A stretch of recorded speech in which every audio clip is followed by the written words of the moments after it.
नमस्कार, आप देख रहे हैं इंडिया वॉइस और मैं हूं आपके साथ श्रुति अंगद। बुलेटिन करेंगे शुरुआत यूपी की सियासत का। सेमीफाइनल है आज, 9 सीटों के रन का आज आएगा परिणाम।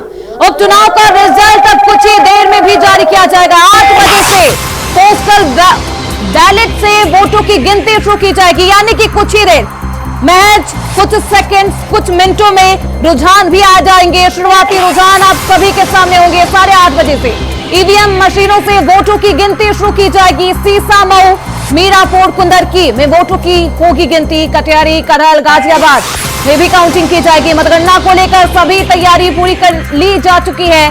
मतगणना में कंट्रोल रूम से सीसीटीवी कैमरे से होगी निगरानी, क्योंकि लगातार विपक्ष ईवीएम पर ठिकरा फोड़ता हुआ नजर आता है। तो अब सीसीटीवी कैमरे से भी ईवीएम कंट्रोल मशीन की निगरानी की जाएगी। सभी जगहों पर पुलिस बल की तैनाती भी है और लगातार प्रशासन की तरफ से सख्त व्यवस्थाएं भी तैयार की गई है। बल्क पुलिस बल लगातार काउंटिंग जहां पर होगी, काउंटिंग सेंटर पर मौजूद है। प्रशासन ईवीएम के मतों की गिनती को 14 टेबल लगाई गई है। मत पत्रों की गिनती के लिए अलग अलग टेबल लगाए गए हैं।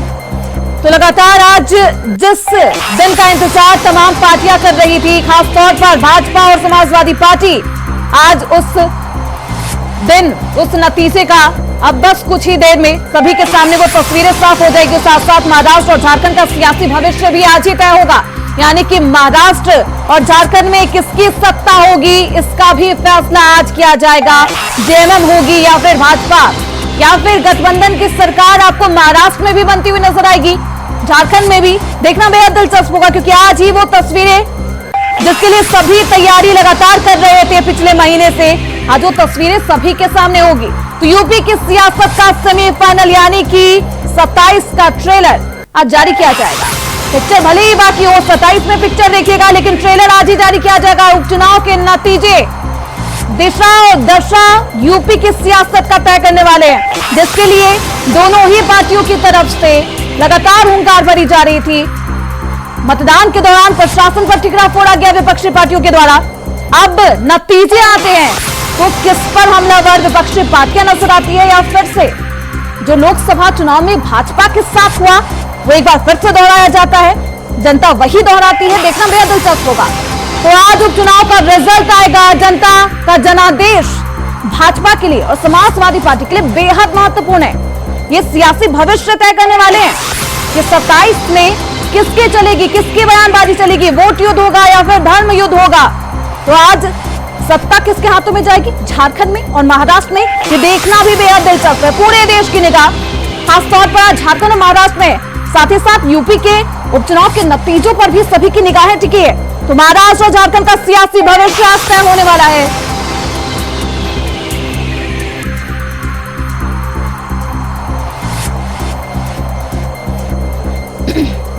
उपचुनाव का रिजल्ट आएगा 9 विधानसभा सीटों पर। 20 नवंबर को उपचुनाव हुआ और 23 नवंबर यानी कि आज का दिन सियासत के सेमीफाइनल का ट्रेलर होगा। हमारे साथ हमारे सहयोगी प्रथम चौधरी हमारे साथ जुड़ चुके हैं गाजियाबाद से ज्यादा जानकारी के साथ, और मैनपुरी से मुकेश कुमार हमारे साथ मौजूद है। सबसे पहले प्रथम, क्योंकि गाजियाबाद में प्रतिशत जो था मतदान का सबसे कम था, ऐसे में नतीजा क्या होगा, क्योंकि मुझे लगता है 8:30 बजे तक शुरुआती रुझान भी सभी के सामने होंगे। जी मैं बता दूं, यहाँ पर 14 प्रत्याशी हैं और कुछ ही देर में जो है मतगणना स्टार्ट हो जाएगी और 21 टेबल पर 25 राउंड मतगणना स्टार्ट होगी। और पहला राउंड जो है वो 10 से 15 मिनट चलेगा। उसी के बाद जो है संभावना है कि 8:30 तक जो है पहले राउंड की गिनती स्टार्ट हो जाएगी और परिणाम आने स्टार्ट हो जाएंगे। बिल्कुल प्रताप, मुझे लगता है गाजियाबाद वो सीट है जो जहां पर भाजपा का दबदबा है। ऐसे में भाजपा में आत्मविश्वास कितना है और अभी क्या कुछ गहमा गहमी, क्या कुछ हलचल? जी, सभी प्रत्याशी जो है जीत का दावा कर रहे हैं। अब वो तो देखना होगा, क्योंकि आपको बता दें कि गाजियाबाद में वोटिंग परसेंटेज है वो 33.30% है, यानी कि 1,54,000 के आसपास वोट पड़े हैं। तो जो है अंतर कुछ ज्यादा नहीं होगा जीत का। यहाँ जो मुकाबला है वो सपा और भाजपा में ही है। अब देखते हैं कि किसके जो है जीत का चेहरा सजेगा, किसके से सजेगा जीत का चेहरा। कुछ ही देर में आपको जो है सारी जो है क्लियर हो जाएगा। 11 बजे तक जो है बता रहे हैं कि यहाँ पर एक हो जाएगी किसकी जीत निश्चित है, पर अंतर यहाँ ज्यादा नहीं आएगा, क्योंकि जो है वोटिंग जो परसेंटेज है वो बहुत ही कम है और के मुकाबले और जो पर ये जो सीट है, शहरी सीट है, इसको जो है भाजपा की सीट मानी, क्योंकि पहले जो विधायक तेंदुलकर वो भी जो है भाजपा से थे, और इससे पहले जो 2017 में जो विधायक थे वो भी भाजपा से ही थे।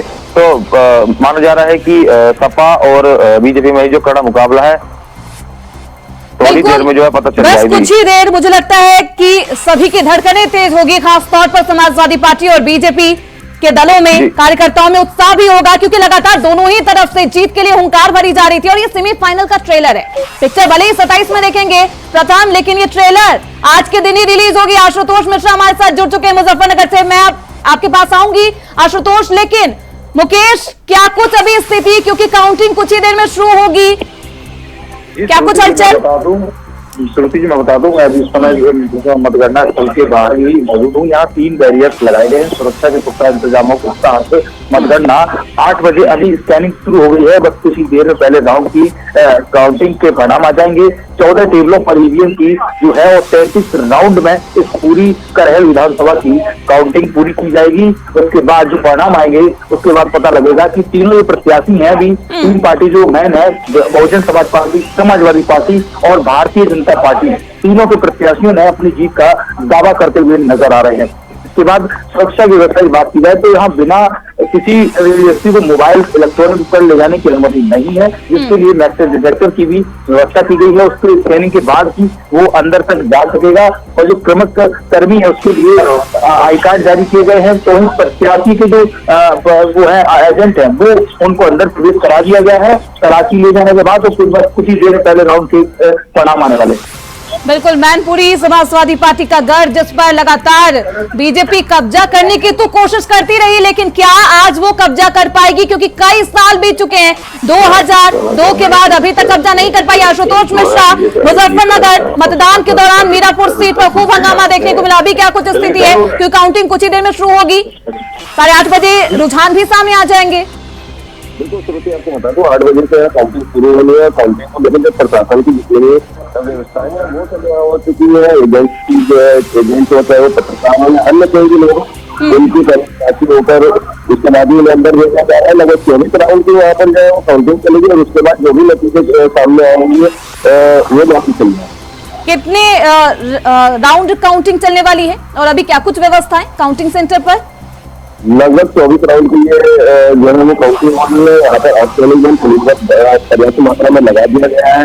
तो जो पार्टियों के जो एजेंट है वो यहाँ पर गए थे, और जो अन्य व्यवस्थाएं हैं मौके पर अपने निरीक्षण उन्होंने कर लिया है। थोड़ी देर में जैसे काउंटिंग शुरू होती है उसके बाद जो है नतीजे है वो धीरे धीरे सामने आना शुरू हो रहे हैं। बिल्कुल आशुतोष, मीरापुर के सियासी इक्वेशन की बात करें, सियासी समीकरण की बात करें, बेहद दिलचस्प, कितना खास यहाँ का इक्वेशन, क्योंकि सभी की निगाहें मीरापुर सीट पर है। जिस तरीके से मतदान के दौरान हंगामा हुआ, आज मतगणना का वक्त यानी कि काउंटिंग का दिन। जी बिल्कुल शुरू इस तरह से जब मतदान हो रहा था उस दौरान जैसे हमने देखा कि छुटपुट घटनाएं काफी हमारे सामने आई, पथराव भी हुआ, पुलिस के द्वारा लाठीचार्ज भी किया गया, तस्वीरें हमने उस दौरान देखी है। तो ऐसे में मीरापुर का जो मतदान था वो काफी हंगामे के बीच रहा है। ऐसे में आज जब काउंटिंग होंगे, काउंटिंग के बाद क्या कुछ रिजल्ट सामने आना है वो तो थोड़ी देर में पता ही चल जाएगा। लेकिन क्या बताया जा रहे हैं कि जो है जो एनडीए की जो प्रत्याशी है निचले साल वो काफी मजबूत हुए उस मतदान के दौरान दिखाई दी। ऐसा हो सकता है कि शायद रिजल्ट जो है वो भी उनके पक्ष में ही है। बिल्कुल, प्रथम जिस तरीके से गाजियाबाद की स्थिति है, भाजपा का दबदबा माना जाता है, लेकिन सियासी इक्वेशन की बात करें, इस बार समाजवादी पार्टी ने भी जी तोड़ मेहनत की है। वहां पर क्या फतह कर पाएगी, क्या कुछ जनता के अंदर क्या कुछ माहौल है, उत्साह कैसा था? पार्टी ने जो है यहाँ पर जातीय समीकरण के देखते हुए जो अपना प्रत्याशी जो खड़ा करा है, जिसका नाम सिंह राज जाटव, तो उसी के हिसाब से देखते हुए इस बार वोटिंग परसेंटेज तो कम हुआ ही है, लेकिन सिंह राज जाटव और जितने भी प्रत्याशी सभी दावा कर रहे हैं कि हम जीत रहे हैं, और अब तो ईवीएम में सब कुछ कैद हो चुका है। कुछ ही देर में परिणाम मिल जाएगा कि इस बार भाजपा की जो गढ़ मानी जा रही है सीट उन्हीं के पास रहती है, या इस बार बदलाव लोग चाह रहे हैं। चलिए, बेहद दिलचस्प है मैनपुरी का ये मुकाबला, जीजा और दोनों ही तरफ दामादों के बीच मुकाबला है। मुकेश, फूफा और भतीजों के बीच किसका ये मुकाबला सबसे ज्यादा टफ और सबसे मुझे लगता है कांटे की टक्कर है मैनपुरी में? मुकेश। जी बिल्कुल श्रुति जी, मैं बता दूं लगातार दोनों ही प्रत्याशी हैं और उनकी जो वोटिंग परसेंट 54% आज मैनपुरी खरड़ विधानसभा की वोटिंग हुई है। उसके बाद दोनों ही दामाद है, एक लालू प्रसाद यादव सिंह है तो वही दूसरे मुलायम सिंह यादव सिंह है। और रिश्ते में सपा लगते हैं भारतीय जनता पार्टी के प्रत्याशी अंजेश प्रताप यादव, तो वही तेज प्रताप यादव उनके भतीजे हैं। दोनों ही रिश्तों की बात की जाए, सैंती परिवार के ही दोनों लोग हैं, जिसके बाद दोनों के बीच जिस तरीके की जंग है वो चुनावी रण में बदल गई है। और चुनावी रण में जो पूरी बात की जाए तो वहाँ समाजवादी पार्टी का पल्ला अभी भी भारी है, क्योंकि जिस तरीके से यहाँ वोटिंग परसेंट उठाते देखा जाए, वोटिंग भी 2 लाख से अधिक की वोटिंग हुई है, मगर पूरा लगभग 3.5 लाख से अधिक वोटर्स है, जिसको अगर पूरा वोट पड़ता तो और परसेंटेज अच्छा रहता तो प्रत्याशियों को जो समाजवादी पार्टी है वो कहीं ना कहीं अच्छी बढ़त से जीत दर्ज करा देगी। बिल्कुल। मैनपुरी में जिस तरीके से सियासी इक्वेशन है, 2002 के बाद मुझे लगता है भाजपा कभी जीत नहीं पाई। जो समीकरण, जो रणनीति साल 2002 में भाजपा ने अप्लाई किया था, आज भी वही है। यादव कार्ड खेला है भाजपा ने, क्या जीत दिला पाएगी मुकेश? श्रुति जी बिल्कुल ऐसा नहीं है। 2002 में भारतीय जनता पार्टी के जो प्रत्याशी थे शिवरन सिंह यादव, उनको समर्थन के तौर पर उनको इस सीट को मुलायम सिंह यादव समर्थन के लिए सीट को दिया गया। इसके बाद से लगातार जो समाजवादी पार्टी ने अपना प्रत्याशी डाला, तब से साइकिल की रफ्तार इतनी बढ़ गई है कि शायद किसी ने इसको रोकने की कोशिश भी नहीं की और ना ही रोकने वाली, क्योंकि जो वोटर्स का रुझान है और जो वोटर्स है, क्योंकि सर्वप्रथम यादव मतदाता है, सर्वाधिक यहाँ इसकी काउंटिंग की जाए और दूसरे नंबर पर कांग्रेस मतदाता आता है। अगर मतदाता की जो वोटर्स की आंकड़े उठाए जाए, अभी तक के जो आंकड़े लगातार भी चल रही है, साइकिल इसीलिए नहीं रुक रही क्योंकि यहाँ वोटर से यादव वोटर सबसे अधिक है और इसीलिए साइकिल अभी तक लगातार इस विधानसभा पर दौड़ रही है। बिल्कुल। साइकिल की रफ्तार क्या आज थम जाती है या फिर से बरकरार रहती है मैनपुरी में, देखना बेहद दिलचस्प होगा। आशुतोष मिश्रा, क्योंकि मुजफ्फरनगर वो सीट, मीरापुर वो सीट जहां पर खूब हंगामा हुआ, हालांकि रीवोटिंग की भी मांग समाजवादी पार्टी की तरफ से लगातार की जा रही थी, और आज नतीजा क्या कुछ कहा जा रहा है समाजवादी पार्टी की तरफ से? क्योंकि जब ये मतदान हुआ था, मतदान के बाद जो समाजवादी पार्टी हो चाहे अमीन पार्टी हो, उनके द्वारा लगातार ये आरोप लगाया गया था कि पुलिस के द्वारा जो है पुलिस प्रशासन के द्वारा काफी सख्ती वोटर्स को वहाँ रोका गया था, जिसको लेकर हंगामा हुआ। हालांकि मतदान के बाद जो है अखिलेश यादव ने इसमें ये भी कहा कि जो 52 बूथ है यहाँ पर जो तरह की छुटपुट घटनाएं हुई थी, जहाँ रोके जाने की शिकायत थी, उन पर रिकाउंटिंग की मांग की थी, लेकिन अभी तक उसमें किसी तरह का कोई भी फैसला उसमें नहीं आया है। रिकाउंटिंग होनी है, 24 राउंड की रिकाउंटिंग है और इसके बाद जैसे ही 8 बजे से काउंटिंग जब शुरू होगी, उसके बाद जैसे पर राउंड के हिसाब से जो है वो रिजल्ट हमारे सामने आना शुरू हो जाए। बिल्कुल। रुझान की शक्ल में कुछ देर में जो रुझान आएंगे, शुरुआती रुझान आएंगे, वो भी मनोबल बढ़ाते हुए मुझे लगता है समाजवादी पार्टी और बीजेपी पार्टी दोनों के ही मनोबल और उत्साह में आप देखिएगा कि तेजी आ गई है। प्रथम, क्योंकि साल 2002 जब गाजियाबाद में आखिरी बार कांग्रेस ने जीत दर्ज की थी, इस बार भी लगातार समाजवादी पार्टी की तरफ से दबाव बनाया जा रहा था गाजियाबाद सीट को लेकर। ठीक है, प्रथम मैं आपके पास वापस आऊंगी इसी सवाल के साथ, लेकिन इस वक्त की बड़ी खबर जान लीजिए। विधानसभा चुनाव में शुरू हुई वोटों की गिनती, झारखंड में इंडिया गठबंधन 3 सीटों से आगे। शुरुआती रुझान की तस्वीरें आप देख लीजिए। झारखंड में 3 सीटों से आगे इंडिया गठबंधन, यानी कि एग्जिट पोल क्या एग्जैक्ट पोल में तब्दील होगा, एग्जैक्ट नतीजे में तब्दील होगा। शुरुआती रुझान में एनडीए 6 सीटों पर आगे है, इंडिया गठबंधन 3 सीटों से आगे चल रहा है। हालांकि ये शुरुआती रुझान है, नतीजे 12 बजे के बाद मुझे लगता है कुछ साफ हो पाएंगे। शुरुआती नतीजे हैं, शुरुआती रुझान है ये 3 सीटों पर, जहां इंडिया गठबंधन बढ़त बनाई हुई नजर आ रही है, तो वहीं 6 सीटों पर एनडीए गठबंधन बढ़त बनाई हुई है। प्रथम सवाल वही है कि आखिरी बार 2002 में कांग्रेस ने जीत दर्ज की थी। हालांकि लगातार जिस तरीके से लोकसभा चुनाव में इंडिया गठबंधन मजबूती से उभरा है, उसके बाद कांग्रेस को यह सीट दे जाने की कवायद लगातार समाजवादी पार्टी की तरफ से तेज थी। जैसे कि आप बात कर रहे हैं, मैंने बताया कि जो समाजवादी पार्टी के सुप्रीमो अखिलेश यादव ने पहले ही यहाँ का जो मुआयना करके जो तय कर लिया था कि जो जातीय समीकरण खेला था, जिसमें दलित, मुस्लिम और सबसे बड़ी बात जो वहाँ के लाइन पार, जो हमारी लाइन पार जो सीट है, उसको कहते हैं कि लाइन पार ही जो उनको प्रत्याशी चाहिए था। तो अखिलेश यादव ने जो सिंह राज जाटव यानी सपा का जो प्रत्याशी जो गठबंधन से प्रत्याशी, उन्होंने पहले ही जो देखकर लाइन पार जो प्रत्याशी रखा और उसको उतारा मैदान में, और उसके जातीय समीकरण दलित, मुस्लिम और इस तरह से जो है जातीय समीकरण देखकर बिल्कुल प्रत्याशी को प्रथम, टिकट अभी दिया आप गया। अगर काउंटिंग सेंटर के बाहर मौजूद है तो वहां पर क्या कुछ स्थिति है, क्योंकि काउंटिंग शुरू हो चुकी है, कुछ देर में रुझान भी, जैसे कि झारखंड के रुझान आ गए हैं अभी, हाँ, क्या कुछ स्थिति वहां? काउंटिंग स्टार्ट हो चुकी है। अगर हम बात करें सुरक्षा व्यवस्था की, तो यहाँ 3 लेयर की सुरक्षा जो है यहाँ लगाई गई है। यहाँ पर सीआरपीएफ भी तैनात है, पीएससी की कंपनियां भी तैनात हैं, और उसके साथ साथ जो भी एजेंट है और जो अन्य जो कर्मचारी हैं, उनको भी जो है फोन, स्मार्ट वॉच व अन्य किसी भी ऐसी चीजों का प्रतिबंध बिल्कुल लगा दिया है यहाँ पर। और प्रशासनिक अधिकारी भी जो है यहाँ पर मौजूद है, और कुछ ही देर में जो है वोटिंग परिणाम आ जाएंगे। और बिल्कुल अब रिजल्ट का ही इंतजार किया जा रहा है। मुझे लगता है दोनों ही तरफ के खेमे में हलचल भी तेज है मुकेश, क्योंकि जिस तरीके से ईवीएम पर ठिकरा फोड़ने की जो कवायद है या जो सिलसिला है, हमने लोकसभा चुनाव में भी देखा। हालांकि नतीजा विपक्षी पार्टियों के पक्ष में आया, तो जो ईवीएम पर ठिकरा है वो कम फोड़ा गया था। इस बार भी ईवीएम को लेकर काफी सतर्कता बरती जा रही है। विपक्षी पार्टियों के द्वारा लगातार ये मांग की जा रही है कि वीडियोग्राफी की जाए ईवीएम मशीनों की। जी बिल्कुल रीति जी, आपको ईवीएम की जो स्कैनिंग है वो हो रही है, उसकी वीडियोग्राफी कराई जा रही है, क्योंकि समाजवादी पार्टी के जो राष्ट्रीय अध्यक्ष अखिलेश यादव, उनके द्वारा 3 जो विधानसभा हैं, मीरापुर है, कुलेरी है, 3 विधानसभा ऐसी हैं जहां पर उनको लगता है कि रीकाउंटिंग री वोटिंग होनी चाहिए, मगर ऐसा बिल्कुल भी नहीं। लगातार अभी जो परिणाम आएंगे, जैसे कि आप बता रही झारखंड के जो अभी परिणाम आए हैं, इंडिया गठबंधन वहां मजबूती से उभर के आया 3 सीटों पर। तो कहीं न कहीं जो लोकसभा चुनाव हुए थे उस पर भी इतना रुझान और ये इंटरेस्टिंग नहीं था, मगर फिर भी इसके बाद भी इतने अच्छे परिणाम जीत कर आई, और इसलिए सीटों पर जीतने के बाद समाजवादी पार्टी कहीं ना कहीं स्ट्रॉन्ग साबित हो रही है। तो जो 9 सीटों पर चुनाव हो रहा है, ये कहीं ना कहीं 2027 के लिए एक एंट्री गेट होगा। जो भी दल जीत कर आएगा उसके लिए साफ हो जाएगा कि 27 में आखिर कौन यूपी का राजा बनेगा, कौन यूपी पर शासन करेगा। बिल्कुल आशुतोष, हमने देखा इस उपचुनाव के दौर में किस तरीके से पोस्टरबाजी की गई। 27 का सत्ताधीश कौन होगा, इसके बारे में भी चर्चा खूब की गई थी, और आज नतीजे आएंगे।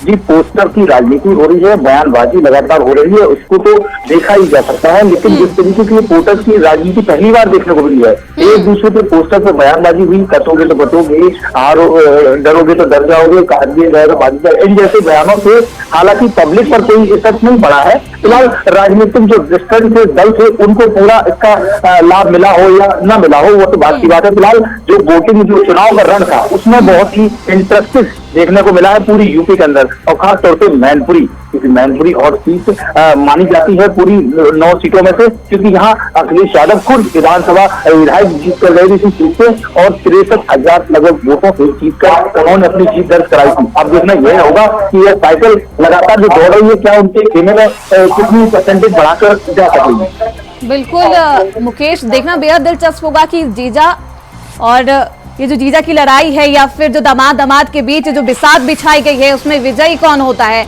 मुजफ्फरनगर से हमारे साथ आशुतोष लगातार बने हुए। आशुतोष, क्या कुछ मंजर है वहां पर? काउंटिंग शुरू हो चुकी है। बिल्कुल, देखिए काउंटिंग शुरू हो गई है धीरे धीरे। अब पहले राउंड की जो काउंटिंग है उसके जो रुझान है वो हमारे सामने आ जाएंगे, और यहाँ पर जो सभी जो पार्टियों के एजेंट हैं वो यहाँ पर मौजूद काउंटिंग कराई जा रही है। पुलिस की अगर बात करें तो यहाँ भारी जो है वो सुरक्षा बल तैनात किए हुए। मंडी स्थल में जो काउंटिंग चल रही है, मंडी स्थल के बाहर भी काफी लेयर से जो है वो सुरक्षा व्यवस्था के कड़े इंतजाम किए गए हैं। साथ ही साथ मंडी स्थल के अंदर भी अगर बात की जाए, जहाँ पर काउंटिंग चल रही है वहाँ पर कई लेयर की जो है वो सुरक्षा व्यवस्था बनाई गई है। जिसके बाद अब यहाँ काउंटिंग शुरू हो गया, थोड़ी देर में जो फर्स्ट राउंड का जो रुझान है वो हमारे सामने आ जाएगा। बिल्कुल, फर्स्ट राउंड के रुझान का ही मुझे लगता है इंतजार सपा कार्यालय में भी और भाजपा कार्यालय में भी हो रहा होगा, क्योंकि यही वो वक्त है जिसके लिए सभी मेहनत करते हुए नजर आ रहे थे। वापस आएंगे, वापस लौटेंगे आप सभी के पास, रुकेंगे छोटे से ब्रेक के लिए, फौरन लौटेंगे। तो चुनाव के रिजल्ट से जुड़ी इस वक्त की बड़ी खबर हम आपको बता दें, महाराष्ट्र और झारखंड के विधानसभा चुनाव का रिजल्ट आज जारी होगा। यूपी की 9 सीटों के रण का आज आएगा परिणाम, यानी कि आज काउंटडाउन, काउंटिंग की जा रही है, और कुछ ही देर में नतीजों की जो तस्वीरें हैं, जो तमाम दावे हैं, वो धरातल पर किस तरीके से सच्चाई में तब्दील होते हैं और किसकी सच्चाई सभी के सामने आती है, देखना आज बेहद महत्वपूर्ण होगा। उत्तराखंड में भी उपचुनाव के रिजल्ट का इंतजार किया जा रहा है। केदारनाथ में उपचुनाव हुआ और इसके लिए भाजपा की तरफ से लगातार जीत के दावे किए गए, कांग्रेस की तरफ से लगातार जीत के दावे किए गए, और जीत के दावों में कितनी सच्चाई है आज उसका नतीजा है। काउंटिंग शुरू हो चुकी है, कुछ ही देर में रुझान भी सामने आने लगेंगे, और रुझान नतीजों की तरफ किस तरह से वो शक्ल लेते हैं या फिर नतीजे किसके पक्ष में आते हैं, देखना बेहद दिलचस्प होगा। तो महाराष्ट्र, झारखंड और यूपी में कौन मारेगा बाजी? महाराष्ट्र में कौन पार करेगा 145 का जादुई आंकड़ा? खासतौर पर महाराष्ट्र में ये कहा जाता है कि मुंबई जिसकी महाराष्ट्र में सत्ता उसकी होती है, तो मुंबई की 36 सीटों पर सबकी निगाहें टिकी है। एग्जिट पोल में एनडीए को 110 तो वहीं 130 सीटें मिलने का अनुमान जताया जा रहा था। अगर ग्राफ देखे बीजेपी का तो लगातार वो डाउन जाता हुआ 2014 से 2019 से 2014 में भाजपा ने जहां बढ़त बनाई हुई नजर आई थी, 2019 में वो ग्राफ जरूर नीचे गया, लेकिन क्या इस बार भी वो ग्राफ नीचे जाता है? क्योंकि 2000 नतीजों की बात करें महाराष्ट्र में तो भाजपा ने 105 सीटें जीती थी। 2014 में दिलचस्प ये है कि 122 सीटों पर जीत दर्ज करने में कामयाब रही थी भाजपा। तो लगातार जो विजयी रथ है उसमें इंडिया गठबंधन सेंध लगाता हुआ नजर आ रहा है। तो क्या इस बार 2024, क्योंकि लोकसभा चुनाव में भी महाराष्ट्र में भाजपा के लिए नतीजे कुछ खास अच्छे नहीं आए थे, ऐसे में क्या 2024 के विधानसभा चुनाव में जीत दर्ज कर पाती है, यानी कि हैट्रिक लगा पाती है? सत्ता की चाबी दोबारा भाजपा के हाथों में होती है, देखना बेहद महत्वपूर्ण होगा। वहीं एग्जिट पोल की बात करें तो 110 से 130 सीटों पर मिलने का अनुमान जताया जा रहा है। इंडिया गठबंधन के सहयोगी दल एमवीए को 130 सीटें मिलने का अनुमान। झारखंड में ज्यादातर एग्जिट पोल एनडीए सरकार की तरफ इशारा कर रहे हैं। तो कुछ ही देर में शुरू होगा राजनेताओं के चुनावी भाग्य का फैसला। मुझे लगता है कि अब कुछ ही देर में वो तस्वीरें साफ हो जाएंगी। 12 बजे दोपहर होते होते जैसी तपिश वातावरण की बढ़ेगी, सियासी तपिश भी अपने चरम पर होगी। काउंटिंग सेंटर पर सुरक्षा के पुख्ता इंतजाम किए गए हैं। जिस तरीके से मतदान के दौरान जो हंगामे की जो तस्वीरें सामने आई थी, उसके बाद से प्रशासन की तरफ से बिल्कुल सख्त रुख अपनाया गया है। अलर्ट है प्रशासन और तमाम सुरक्षा के पुख्ता इंतजाम किए जा चुके हैं। तो महाराष्ट्र और झारखंड में आज एनडीए और इंडिया ब्लॉक की किस्मत का फैसला होगा। झारखंड की सत्ता की चाबी किसके हाथ में जाएगी, कुछ ही देर में यह साफ हो जाएगा। तमाम तरीके से दावे किए जा रहे थे झारखंड में, खासतौर पर जब से भ्रष्टाचार के आरोप में हेमंत सोरेन जेल में बंद हुए, बीजेपी हमलावर हो गई और भ्रष्टाचारी कहकर अब उनका कितना काम बना है, जनता के बीच क्या संदेश गया है? क्योंकि जनादेश अब कुछ ही देर में सभी के सामने होगा। उत्साह का जो मंजर है वो भी आप भाजपा कार्यालय में और जेएमएम के कार्यालय में जरूर देखेंगे। इंडिया गठबंधन और एनडीए गठबंधन दोनों ही जीत के दावे कर रहा है। तो महाराष्ट्र और झारखंड में आज नतीजों का दिन है। सियासी और सियासत की जो बागडोर है वो किसके हाथों में जाएगी, जनता ने किसे चुना है, आज उसके नतीजे, उसकी तस्वीरें, साफ तस्वीरें, धुंधली तस्वीरें नहीं होंगी। अब कोई अनुमान नहीं होगा, आज एग्जैक्ट नतीजे आएंगे और नतीजे रुझान की शक्ल में कुछ ही देर में आने शुरू हो जाएंगे। तो वहीं दूसरी तरफ उपचुनाव की बात करें तो वायनाड में भी उपचुनाव हुआ। केरल की वो सीट जहां पर कांग्रेस के दिग्गज नेता राहुल गांधी विराजमान थे, लेकिन रायबरेली में जीत के बाद उन्होंने वो सीट अपनी बहन प्रियंका गांधी को सौंप दी। तो आज वहां पर भी नतीजे आएंगे। तो महाराष्ट्र और झारखंड का सियासी भविष्य एक तरफ तय होगा। उपचुनाव में सेमीफाइनल का ट्रेलर भी लॉन्च किया जाएगा और इस ट्रेलर पर भी सबकी नजर होगी, क्योंकि 27 का जो पिक्चर होगा वो कितनी हिट होगी ये ट्रेलर ही आपको बताएगा। और किसकी बयानबाजी चलेगी, किसका धर्म युद्ध होगा या वोट युद्ध होगा, इसका भी आज, क्योंकि दिशा और दशा उपचुनाव को लेकर सेमीफाइनल आज सब कुछ तय कर देगा। 27 में क्या कुछ होगा ये भी कुछ ही देर में साफ हो जाएगी। तो बिहार, राजस्थान, पंजाब, केरल, तमाम राज्यों में उपचुनाव के नतीजे आज ही आएंगे। केरल की वायनाड सीट भी बेहद दिलचस्प है। भाजपा और कांग्रेस के बीच सीधा मुकाबला है। प्रियंका गांधी मैदान में पहली बार और ऐसे में दावा ये किया जा रहा है और अनुमान भी ये लगाए जा रहे हैं कि प्रियंका गांधी वहां से जीत दर्ज कर पाएगी।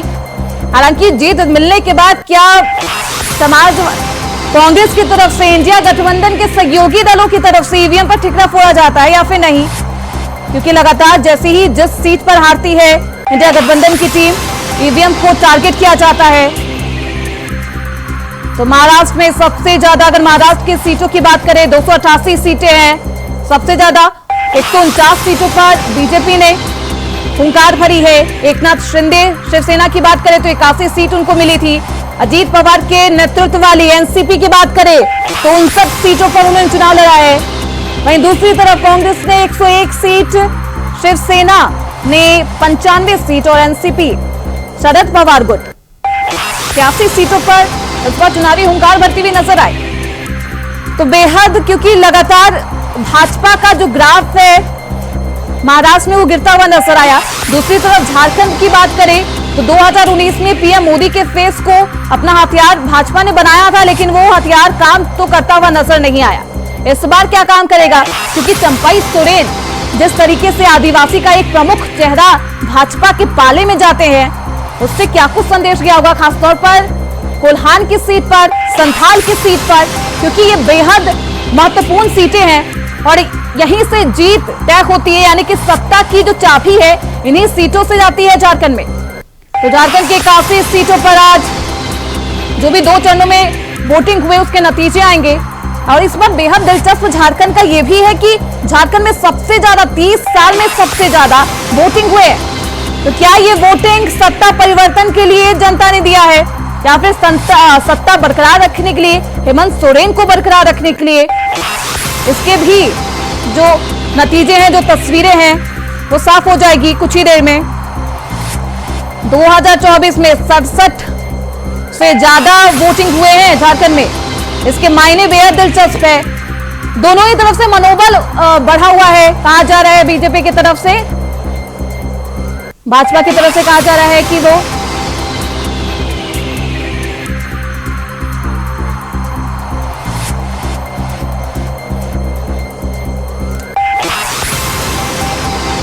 तो बिल्कुल दोनों ही तरफ से झारखंड में जीत के दावे किए जा रहे हैं।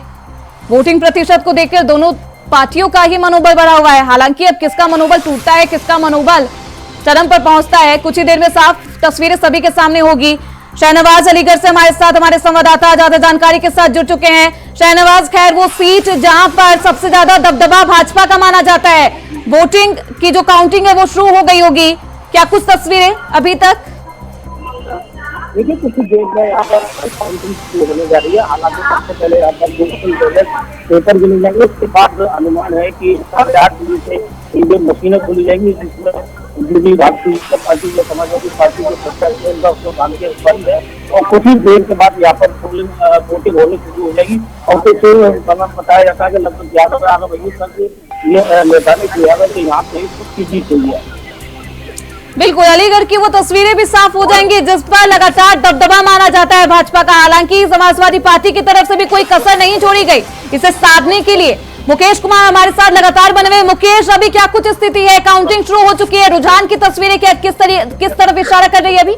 देखिए, अभी राउंड पहला चल रहा है, ये स्टार्ट हो गई है, मगर अभी राउंड का जो रिजल्ट है वो नहीं आया है। लेकिन लगातार जो कर्मचारी हैं और अनाउंसमेंट के लिए लाउड स्पीकर जो लगाए गए जिस तरीके से उनकी सूचना प्राप्त हो रही है, तो बस कुछ ही क्षण और उसके बाद पहले राउंड की टेबल जो 14 टेबलों पर काउंटिंग शुरू कराई गई है, उसके पहले राउंड की जो परिणाम है बस आने वाले हैं 10 से 5 मिनट के अंदर। जो उच्च अधिकारी हैं, जिलाधिकारी हों चाहे पुलिस अधीक्षक हैं, दोनों ही अधिकारी अंदर गए, पर्यवेक्षक भी अंदर पहुंचते हैं। इसका मतलब 10 से 5 मिनट में पहले राउंड की जो काउंटिंग आएगी उसमें पहली तस्वीर और पहले जो परिणाम आएंगे उसके आंकड़न के अनुसार पता लग जाएगा कि कौन इस करल सीट पर विधायक का साथ बनेगा।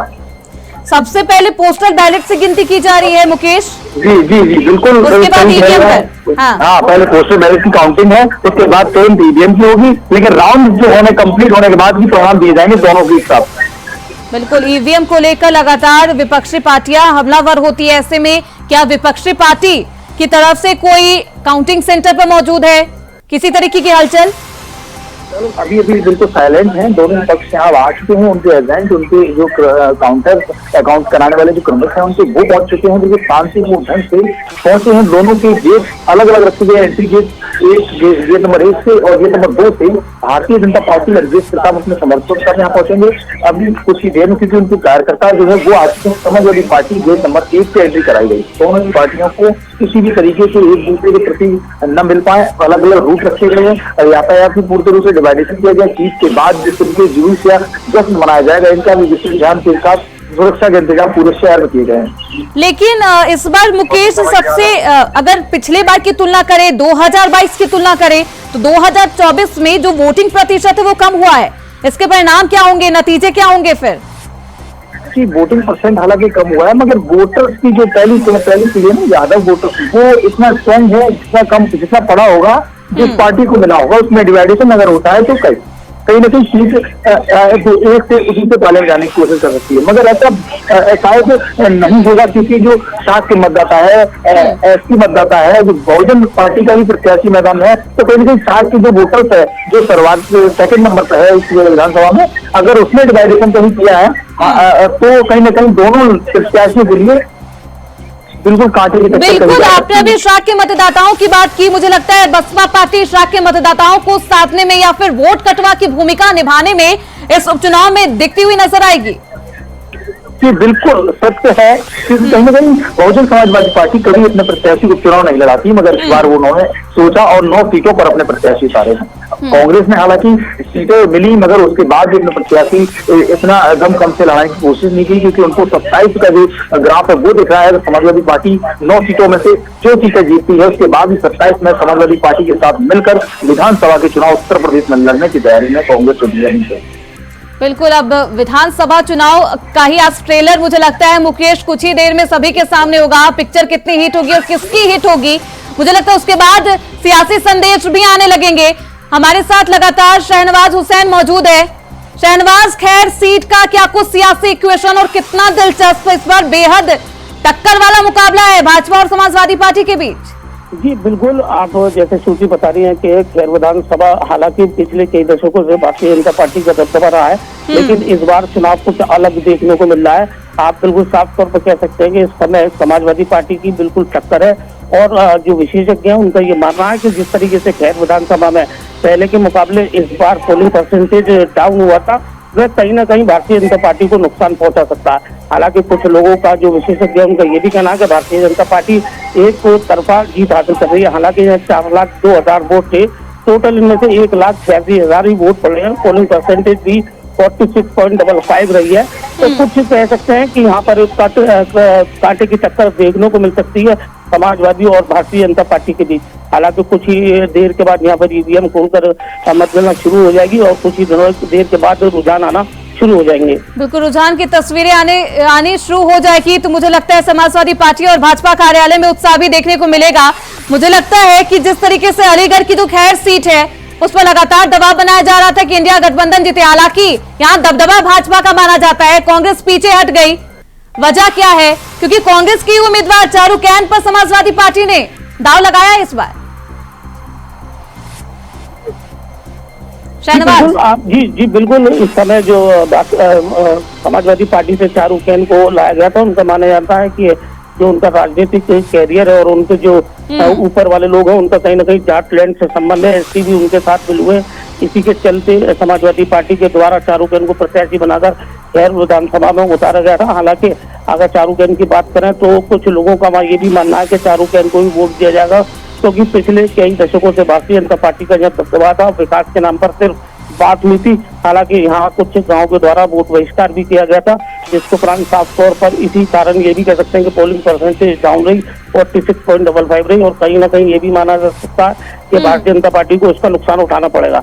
हालांकि अभी कुछ समय के बाद ये निर्धारित हो जाएगा कि यहाँ पर किसका विधायक है और भारतीय जनता पार्टी या समाजवादी पार्टी में से कौन यहाँ विधायक बनने जा रहा है। बिल्कुल, आपने मुझे लगता है कि वहां के माहौल को भांप लिया होगा शहनवाज। क्या कुछ जनता के मन में, किस मुद्दे पर जनता ने इस बार वोट दिया है, क्या कुछ लगता है आपको? जनता का साफ तौर पर कहना है कि यहाँ शिक्षा और बिजली और पानी और अन्य सड़क को लेकर काफी व्यवस्था बाधित थी, जिसको लेकर लगातार भारतीय जनता पार्टी के जो नेता वहाँ रहे हैं, पहले जो इस समय सांसद अनूप वाल्मीकि वो रहे थे, लगातार उनके बाद भी कोई कार्य नहीं किया गया। इसी के चलते हो सकता है कि जनता ने इस बार मन बनाया हो। लेकिन अगर बात करें उसकी तो इस समय बिल्कुल भारतीय जनता पार्टी कड़ी टक्कर दे रही है। हालांकि माना ये भी जा रहा है कि इस बार समाजवादी पार्टी टक्कर देने में बिल्कुल सामने है और कोई भी परिणाम यहाँ सामने आ सकता है। बिल्कुल, अब क्या कुछ नतीजे आएंगे कुछ ही देर में, मुझे लगता है शहनवाज सभी के सामने होगा। मुकेश, क्या कुछ अभी स्थिति है? और मुझे लगता है चुनावी हुंकार जिस तरीके से भरा गया मैनपुरी में, खासतौर पर समाजवादी पार्टी का गढ़ साइकिल का यहाँ दबदबा, अभी भाजपा के पक्ष में माहौल कैसा लग रहा है वहां पर? बिल्कुल, अभी स्वीकृति जी बिल्कुल कहना ऐसा ठीक नहीं होगा, क्योंकि जब परिणाम आना शुरू होंगे तब हम किसी पार्टी विशेष से जीतने की या उसके पैराग्राफ की बात कर सकेंगे। ऐसे राउंड में खोलना शुरू हो जाएंगे, जैसे हमारे पास परिणाम आएंगे तब हम कह सकते हैं कि कहीं न कहीं समाजवादी पार्टी की साइकिल सीट कम हो सकती है। लेकिन ऐसा बिल्कुल भी नहीं है। अभी दोनों प्रत्याशी बिल्कुल 100% अपने अपने जीत का दावा कर रहे हैं। जैसे ही परिणाम आना शुरू हो जाएंगे उसके बाद एक तरफा जहां जिसके पास जो बनेगा करैल का विधायक, उसके पास परिणाम उसके खाते में गिरना शुरू हो जाएंगे। बिल्कुल मुकेश, 2022 के नतीजों की बात करें तो बेहद कम अंतर था समाजवादी पार्टी और भाजपा के बीच में, जीत का जो अंतर है। इस बार कैसा मुकाबला, क्योंकि दोनों ही तरफ से यादव है? इसी बिल्कुल साफ तौर से कि पहले यहाँ मुख्यमंत्री उप मुख्यमंत्री अखिलेश यादव लड़े थे तो रुझान कुछ और था मतदाताओं में, मगर इस बार उनके भतीजे लड़ रहे हैं तेज प्रताप यादव, तो रुझान है क्योंकि मैनपुरी से इससे पहले सांसद भी रह चुके हैं। तो मतदाताओं में जो रुचि और रुझान का जो परसेंटेज था उससे 63,000 के समाजवादी पार्टी के राष्ट्रीय अध्यक्ष तो जीत कर गए थे, मगर ये हो सकता है उससे कम ही जीत का आंकड़ा रह सकता है क्योंकि वोटिंग परसेंट बहुत कम रहा है इस बार। बिल्कुल, वोटिंग प्रतिशत को लेकर लगातार गहमा गहमी भी बनी हुई है और सवाल भी उठ रहे हैं कि आखिरकार जो ये वोटिंग प्रतिशत कम हुई है किसको नुकसान पहुंचाती है। इस नतीजों की तस्वीर जब सामने आएगी तो मुझे लगता है सभी को पता चल जाएगा किसको फायदा हुआ किसको नुकसान।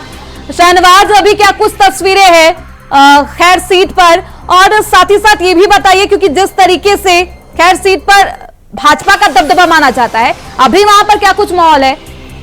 देखिए, अभी अगर भाजपा की बात करें तो वहाँ के लोग अभी से ही खुशियां मनाना शुरू कर दिया और उनका कहीं ना कहीं ये मानना है कि कुछ ही देर बाद जो भी रिजल्ट आएगा वो भारतीय जनता पार्टी के फेवर में आएगा और जो भी भारतीय जनता पार्टी ने अपना प्रत्याशी सुरेंद्र तिजोर को उतारा था वह विजयी होकर आएंगे। तो हालांकि जानकारी ये भी मिल रही है कि अभी से ही लोगों ने मिठाइयां वितरित करना शुरू कर दी है और कहीं ना कहीं भारतीय जनता पार्टी के कैंडिडेट की विजयी की बात भी सामने आ रही है।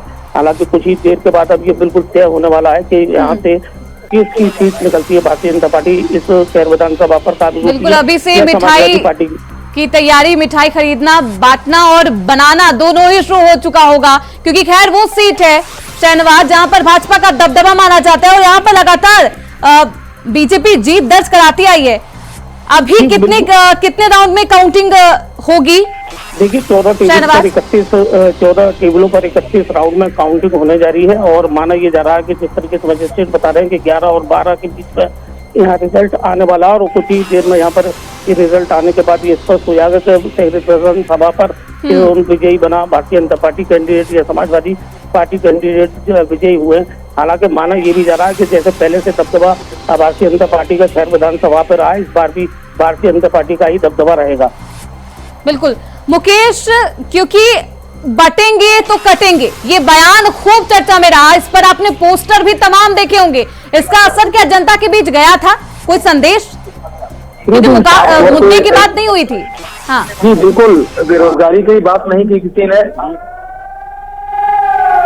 बिल्कुल मुकेश, वापस आएंगे, लेकिन करहल सीसामऊ में बीजेपी को पछाड़ रही है समाजवादी पार्टी। समाजवादी पार्टी अभी आगे नजर आ रही है। सीसामऊ से सपा प्रत्याशी नसीम सोलंकी आगे है, करहल से सपा प्रत्याशी तेज प्रताप यादव आगे है, गाजियाबाद से बीजेपी प्रत्याशी संजीव शर्मा आगे चल रहे हैं, मीरापुर सीट से आरएलडी प्रत्याशी मिथिलेश पाल आगे चल रहे हैं। मीरापुर सीट जहां पर पहले समाजवादी पार्टी और आरएलडी का गठबंधन था, आज भाजपा में है।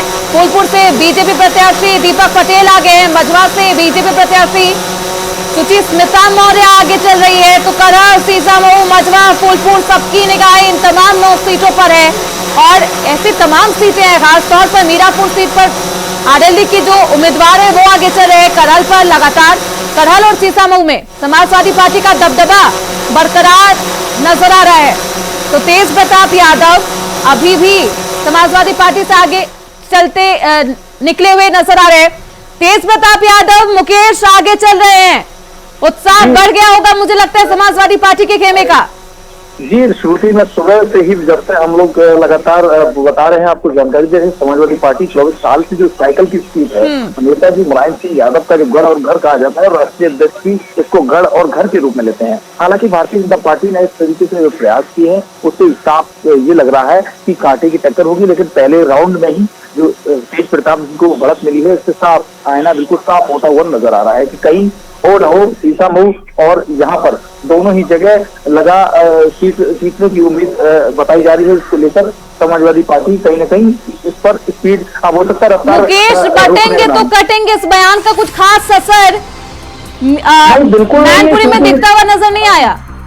नहीं, बिल्कुल भी नहीं, ऐसा बिल्कुल भी नहीं है। साफ तौर से कह दें कि बिल्कुल भी ऐसा असर नहीं दिखा है, क्योंकि हालांकि कटोगे तो बटोगे, ये एक मुख्यमंत्री द्वारा बयान दिया गया था, इससे पब्लिक से शायद इसका असर नहीं दिखा है, क्योंकि बेरोजगारी का मुद्दा नहीं उठाया गया, बीजेपी की किल्लत नहीं उठाई गई, और जो अभी राजस्व की पीसीएस की भर्ती थी, आरओ कोर्ट की भर्ती थी, उसको लेकर प्रदर्शन किया प्रयागराज में, उसको भी शायद किसी ने नहीं देखा। बयानबाजी, पोस्टरबाजी, इनसे शायद कुछ नहीं होने वाला था और उसका प्रभाव पब्लिक पर बिल्कुल नहीं देखा। लेकिन लगातार कई सीट ऐसी है 9 विधानसभा सीटों में जहां पर भाजपा आगे बनी हुई नजर आ रही है। हालांकि मुकेश रवि शुरुआती रुझान है, तस्वीरें साफ कुछ ही देर में हो जाएगी। हमारे साथ अजय पांडे रांची से जुड़ चुके हैं हमारे संवाददाता।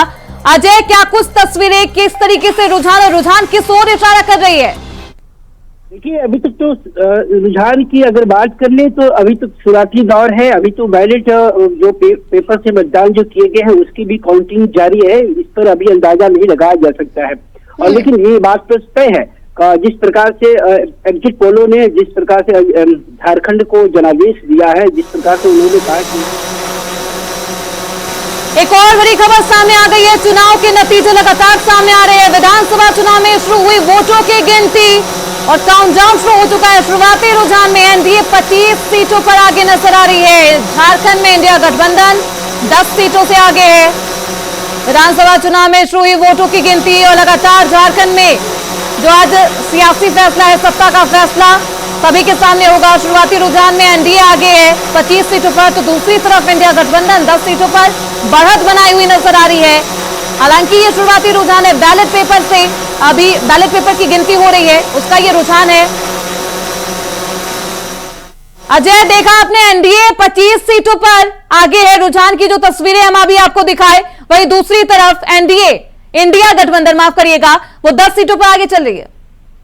निश्चित रूप देखिए, अभी ये कुछ बैलेट पेपर की गिनती है और निश्चित रूप से जिस प्रकार से आपने देखा होगा कि ये रुझान अभी अंदाजा नहीं लगाया जा सकता, लेकिन हाँ, ये बात सही है कि जो बैलेट पेपर से जो मतदान किया है वो सिर्फ कर्मचारियों के लिए था, जो केंद्र के कर्मचारी या फिर राज्य स्तर के कर्मचारियों का के लिए था। जिस प्रकार से मुख्यमंत्री ने कई सरकारी योजनाओं को जो भी कर्मचारियों को उनकी जो मांगों को पूरी करने की कोशिश की है, तो शायद उसी का यह परिणाम सामने दिख रहा है। लेकिन जब वो बैलेट जब ईवीएम के बक्से खुलेंगे और ईवीएम की सारी चीजें सामने बाहर आएगी, तब सामने साफ साफ झारखंड की तस्वीरें आएगी। तो ये बात ये तय है कि अभी 10 सीटों पे बढ़त है और निश्चित रूप से कहा जा सकता है कि कर्मचारियों को खुश रखने के लिए हेमंत सरकार ने कई योजनाओं कई उनकी जो मांगे थी उनको पूरा करने की कोशिश की है, जिसमें आप कह सकते हैं कि सबसे प्रमुख कह सकते हैं कि ओल्ड पेंशन योजना झारखंड में लागू किया गया था। इसके कारण जो है कर्मचारी भी इसके लिए काफी वैल्यूज अपनी महसूस कर रहे थे और अपने भविष्य को सुरक्षित महसूस कर रहे थे, और इसी का ये परिणाम सामने दिख रहा है। लेकिन अभी तो ये रुझान की तस्वीरें हैं अजय, 67% इस बार मतदान हुआ है। दोनों ही तरफ में, दोनों ही खेमे में उत्साह है कि उनकी इस बार सरकार बनती हुई नजर आ रही है। इसके मायने क्या है अजय? देखिए, ये पहली बार झारखंड में इस तरह की तस्वीरें देखी जा रही है कि दोनों पार्टियां जो कह सकते हैं कि इंडिया गठबंधन और एनडीए दोनों पार्टियां उत्साहित और दोनों जो है राज तिलक की तैयारी कर रही है। ये पहली बार ऐसा दिख रहा है। लेकिन क्या है कि जिस पोलों ने जिस तरीके से उन्होंने अपने झारखंड को जनादेश दिया है, वैसे में किसी के लिए स्पष्ट बहुमत नहीं किया। ये बात तय है कि झारखंड में कई 15 से 17 ऐसी सीटें हैं जो उसमें कांटे की टक्कर है, और वो जो सीटें हैं वही तय करेगा झारखंड का सरकार की दिशा। और निश्चित रूप से आप कह सकते हैं कि इसकी लिए इंतजार करना पड़ेगा, और इसके लिए मुझे लगता है बिल्कुल आज झारखंड का सियासी भविष्य तय किया जाएगा। सत्ता किसके हाथों में होगी 5 साल, क्योंकि मुझे लगता है जिस तरीके से 67% मतदान हुआ अजय, यानी कि स्टेबल सरकार चाहती है, स्टेबल गवर्नमेंट के मूड में है जनता।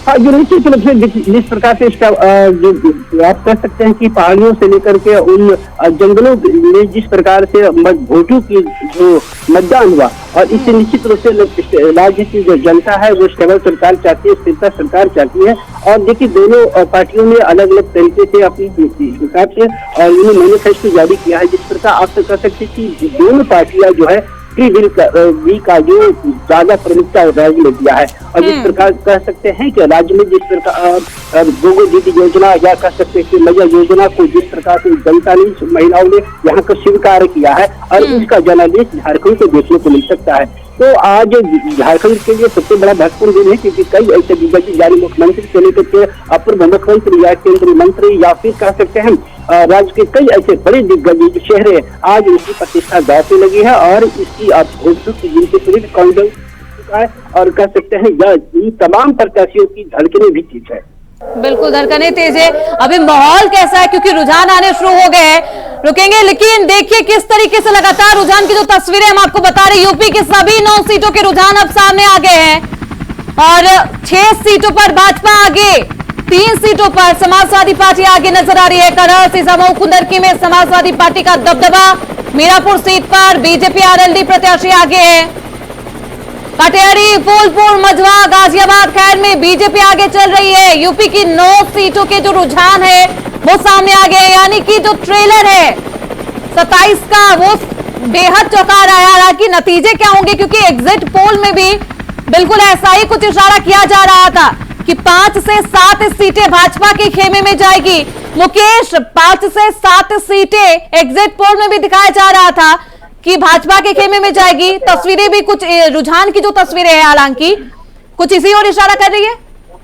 जी स्मृति जी, मैं बता दूं कि गाजियाबाद को एक हॉट स्पॉट भाजपा का माना जाता है और खैर सीट पर भी भारतीय जनता पार्टी के सांसद हैं और जो विधायक है उनकी जिस तरीके से रणनीति है भारतीय जनता पार्टी, उस पर कहीं ना कहीं वो अपनी जो बातों पे है वो कहीं ना कहीं खड़े उतरने का काम कर रही है। हालांकि अभी जो परिणाम शुरुआती दौर है, हो सकता है कहीं ना कहीं किसी बूथ या किसी क्षेत्र पर हर पार्टी का वोट बैंक छुपा हुआ होता है, इसलिए हो सकता है शुरुआती दौर में आगे, हो सकता है पीछे भी हो जाए, मगर समाजवादी पार्टी जिन सीटों पर आगे चल रही है इन सीटों पर तो 100% ही श्योर हो गया है कि शुरुआती दौर की जो बढ़त मिली है वो 3 जगह जो है करहल इसमें शामिल है, किबरपुर है और सीतामऊ, जो भी सीटों पर समाजवादी पार्टी अभी स्टैंड कर रही जिस तरीके से, तो भारतीय जनता पार्टी जो अपने आप को कहीं ना कहीं कह रही थी हम सीटों पर जीतेंगे, तो आज अभी जो हालांकि परिणाम है, पहले 2-3 राउंड आए हैं उनसे साफ जाहिर हो रहा है। ये पहले रुझानों की तस्वीरें, शुरुआती रुझानों की तस्वीरें हैं, नतीजों का शक्ल अभी बाकी है, अभी तस्वीरें साफ हो जाएंगी कुछ ही घंटों में। हमारे साथ शहनवाज भी लगातार मौजूद है। खैर सीट पर भी बीजेपी आगे चल रही है। शहनवाज,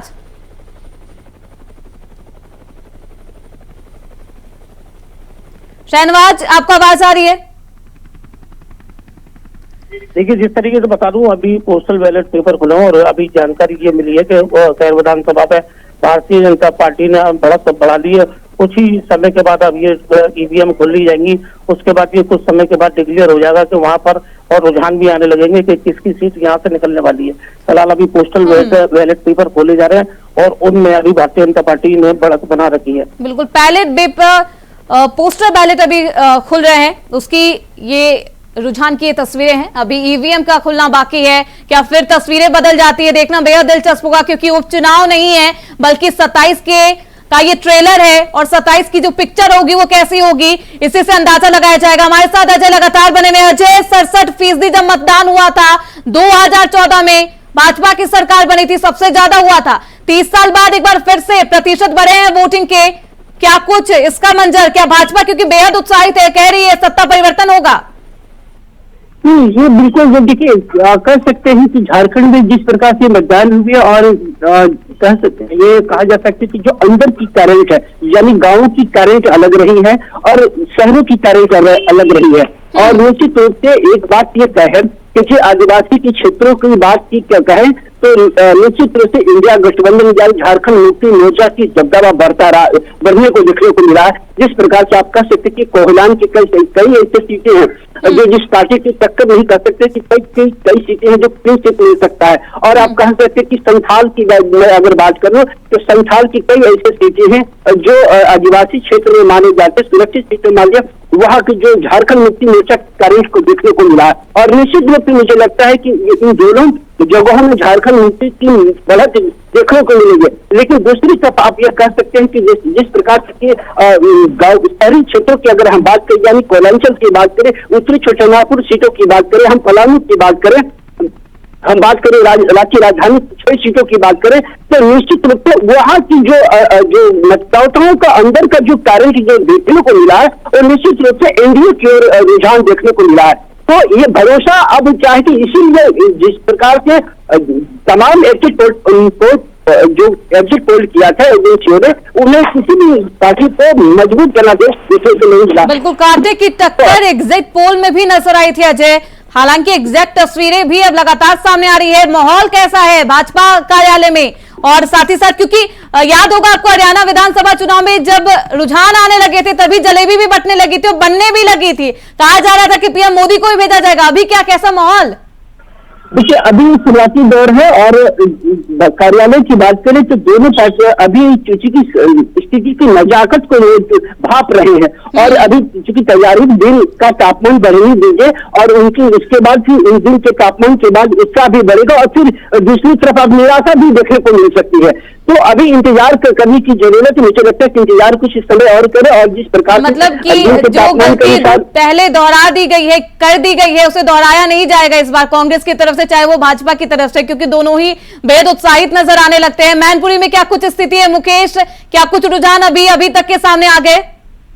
जी, अभी हालांकि बैलेट पेपर में समाजवादी पार्टी के जो प्रत्याशी हैं तेज प्रताप यादव की बढ़त है, लोगों को भारतीय जनता पार्टी दूसरे स्थान पर है तो तीसरे स्थान पर बहुजन समाज पार्टी, यानी तीनों को बैलेट पेपरों में जो काउंटिंग की कैटेगरी है वो मिली है। हालांकि अभी बैलेट पेपर की संख्या पूर्ण रूप से लिखित में नहीं आया परिणाम, लेकिन अब ईवीएम का पहला राउंड शुरू हो गया है। कुछ ही देर बाद पहले राउंड के जो परिणाम आएंगे उसमें बिल्कुल दोनों ही साफ प्रत्याशी का आना क्लियर हो जाएगा कि कौन प्रत्याशी बढ़त कितने मतों से लेकर पहले राउंड से चल रहा है। तो उसकी साफ तौर से यानी कि ईवीएम की जो काउंटिंग के राउंड है वो अब शुरू हो चुके हैं मैनपुरी में। शाहनवाज, क्या कुछ स्थिति खैर सीट पर? देखिए, अभी सिर्फ जो पोस्टल बैलेट पेपर खुले हैं जिसमें वो कुलदीप सिंह भारतीय जनता पार्टी के प्रत्याशी जो सुरेंद्र लेर है उन्होंने बढ़त बना ली है और कुछ ही समय के बाद पोस्टल बैलेट पेपर खत्म होने के बाद ईवीएम मशीन खोली जाएंगी तो आपको बिल्कुल स्पष्टीकरण बताया जाएगा कि कौन से किस राउंड में कौन से प्रत्याशी आगे चल रहे हैं। हालांकि दबदबा भारतीय जनता पार्टी का ही माना जा रहा है। बताया जा रहा है कि वहाँ लोगों ने मिठाइयां भी बांटना शुरू कर दी है। शहनवाज, क्या इसी दबदबा को देखकर कांग्रेस पीछे हट गई थी?